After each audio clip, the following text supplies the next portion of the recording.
Now we're going to show you how to engage launch mode in the Mclaren 720S. This vehicle is already a monster.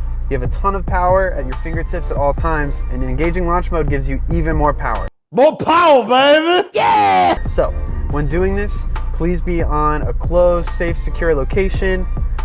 Please be smart, wear your seatbelt, obey the speed limits, and without further ado, let's get into the how-to.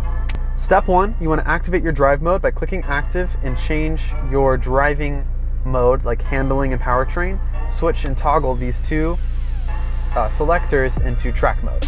You'll see the gauge cluster is going to automatically put yourself into track mode, feeding you just your vitals. Then you want to slide your left foot over the brake and put your right over the throttle. Don't press down on the pedal yet. You're going to notice on the central bridge a button labeled launch. When you click this, a yellow light is going to turn on. Once that's on, that's when you know launch mode is engaged and is waiting for full throttle.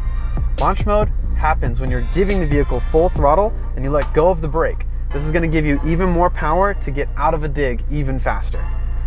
Like I said earlier, this car is already stupid fast, so please be careful when using launch mode.